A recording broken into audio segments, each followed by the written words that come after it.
Gracias, Presidenta. Yo, sin embargo, creo que más allá de las aristas políticas que tiene la motivación de este proceso, es un debate jurídico, es un debate constitucional.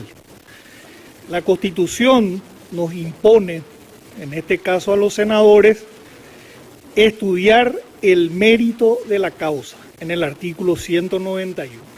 Es decir, que nosotros tenemos que revisar los antecedentes. Dice también en la Constitución que el juzgado nos tiene que enviar todos los antecedentes, pero el fiscal general del Estado parece que se olvidó de esa parte de la Constitución y salió con una historia de que los pedidos de informe, confundió eso con los pedidos de informe, pero bueno, esa es otra historia. Creo que tenemos todos los elementos para discutir y resolver este tema en el día de hoy. ¿Qué significa mérito del sumario? Voy a remitirme al diario de sesiones de la Convención Nacional Constituyente, donde brevemente voy a leer solamente una parte. El ex senador ya fallecido, distinguido constitucionalista Evelio Fernández Arévalos dice que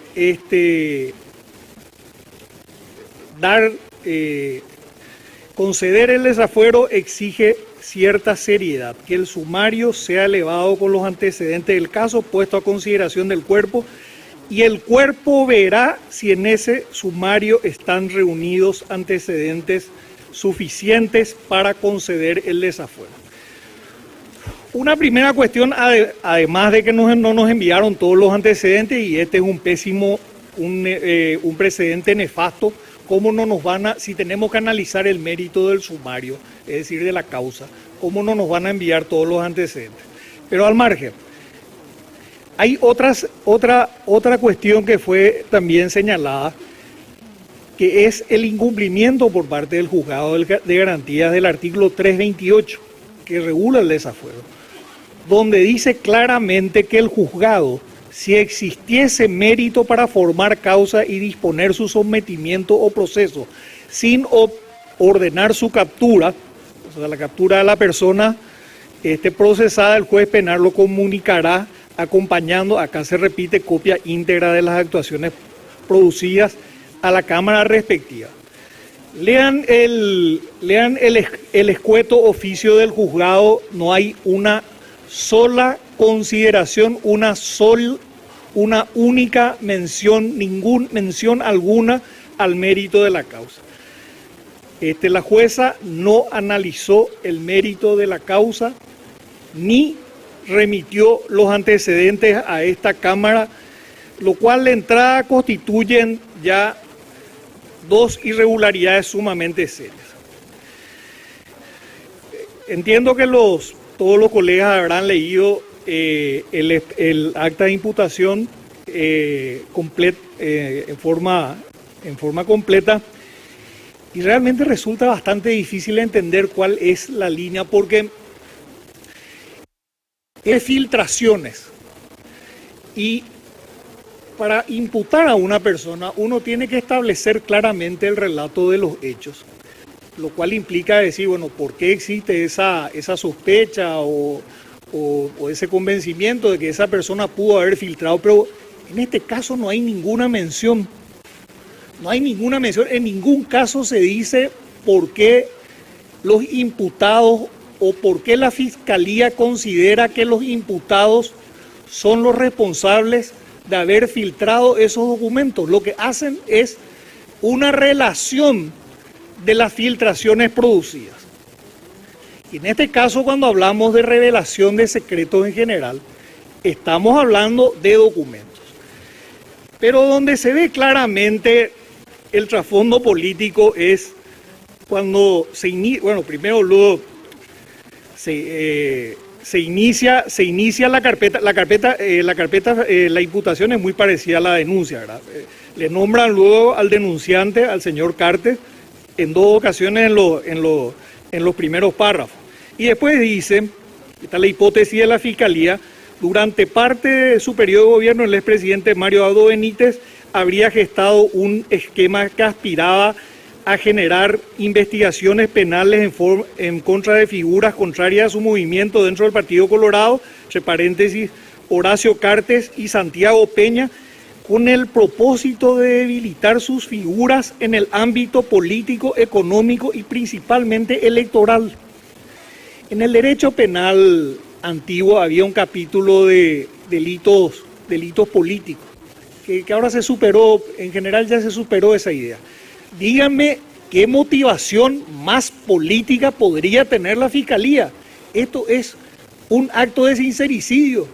La Fiscalía no está diciendo que está actuando porque ellos sostienen que el expresidente y actual senador vitalicio Mario Hado quiso perjudicarle electoralmente al expresidente Cartes y al actual presidente Santiago Peña. Así que no hace falta que nosotros digamos que acá hay una motivación política, sino que los propios fiscales dicen que ellos tienen una motivación política.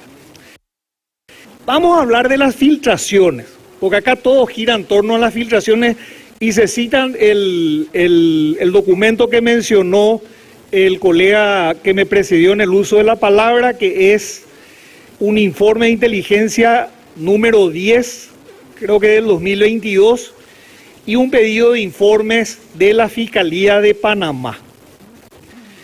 Ahora, y según ellos en el informe número 10 se perjudicó a Horacio Cartes, a Santiago Peña y al ex ministro de la CEPRELAT, el señor Boidanich. En contrapartida, toda la imputación gira en la filtración de dos documentos. Ahora, ¿cómo? Vamos a empezar por el informe de inteligencia número 10. ¿Cómo funciona la CEPRELAT? La CEPRELAT, como toda agencia de inteligencia, recibe información de diferentes lugares. Recibe los famosos ROS, que son los reportes de operaciones sospechosas, recibe información de otras entidades del Estado, recibe información inclusive de fuentes abiertas. Esto posteriormente pasa a un análisis de un software de inteligencia artificial, después pasa a los analistas, esto es un procedimiento estándar en cualquier agencia de inteligencia, a los analistas, y los analistas elaboran un informe. Ahora, ese informe va al Ministerio Público. En consecuencia, ese documento que la Fiscalía dice que fue filtrado por personas del Poder Ejecutivo, estaba en poder de la CEPRELAT, pero estaba en poder también del Ministerio Público. Y vamos a la página 38,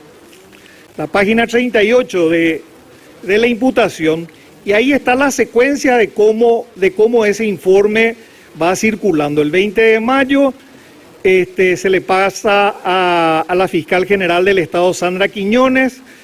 El 24 de mayo se carga en el sistema de la CEPRELAT una copia del informe para el agente fiscal Osmar Legal, que hoy fue premiado a pesar de estar entre los últimos en la evaluación, nada más que como juez de la unidad especializada contra el crimen organizado. Y después, a partir de ahí, ellos dicen, días después, el 28 de mayo de 2022, el diario ABC Color publicó la noticia, se encuentran diversos datos e informaciones en el informe de inteligencia.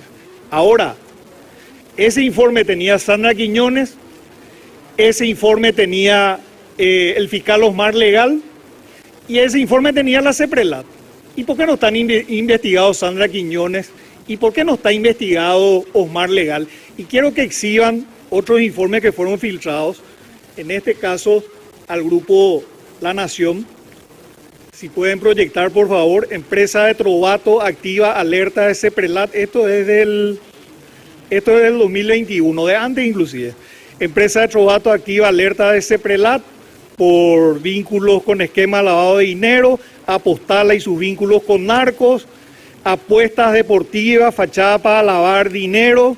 Esto también hizo de esa organización criminal que montaron para perseguir a adversarios políticos.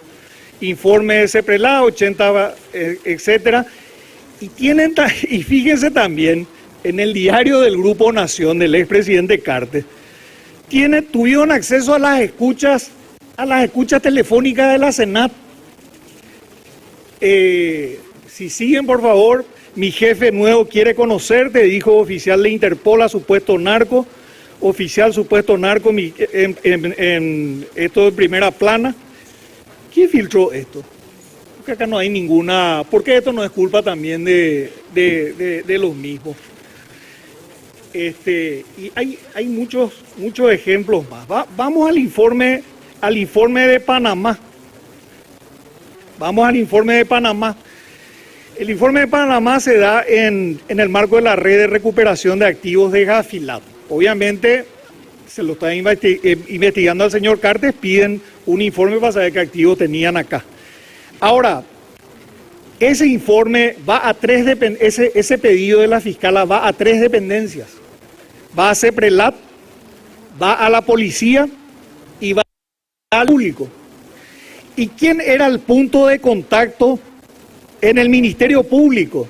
Liliana Alcaraz, premiada actualmente como ministra de la CEPRELAT. Su hermano también fue premiado con otro cargo. Pero fíjense que se llega al extremo que la Fiscalía miente, porque dicen que el punto de contacto era Josefina Emo. Josefina Emo tuvo que salir a desmentir.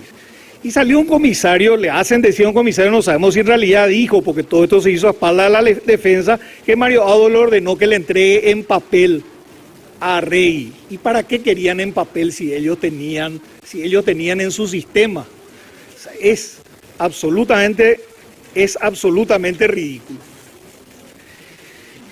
Así que no existe mérito en esta causa porque no hay una vinculación. La Fiscalía no establece una vinculación o elementos que señalen que las personas imputadas son responsables de estas filtraciones, porque otras personas también tenían acceso a estos documentos. ¿Quién filtró? ¿Fiscalía o CEPRELAT? ¿La Senat? Ahí sí que la Senat filtró también documentos al diario La Nación. Documentos sensibles, inclusive comunicaciones telefónicas. Pero sobre todo, e insisto acá, no hay lo que se llama nexo de causalidad entre la conducta de los imputados y el resultado, que es justamente la filtración. Lo segundo, las violaciones del debido proceso.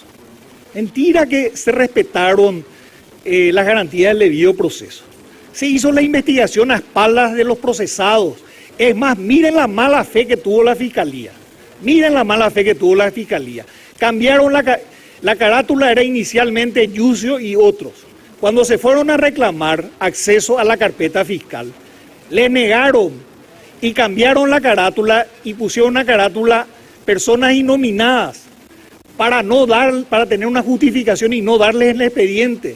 La carpeta fiscal siempre fue nominada, porque la denuncia fue nominada. Se violaron los fueros, se le estuvo investigando meses a un senador vitalicio y a un diputado. Meses. Presidente, aquí el único mérito de la causa que yo veo es fiscales, jueces y fiscal general venales y el Ministerio Público y la Justicia utilizados como garrote político, y nunca antes mejor demostrado que con las propias imágenes de las comunicaciones entre el abogado del denunciante y el fiscal. Gracias, presidente.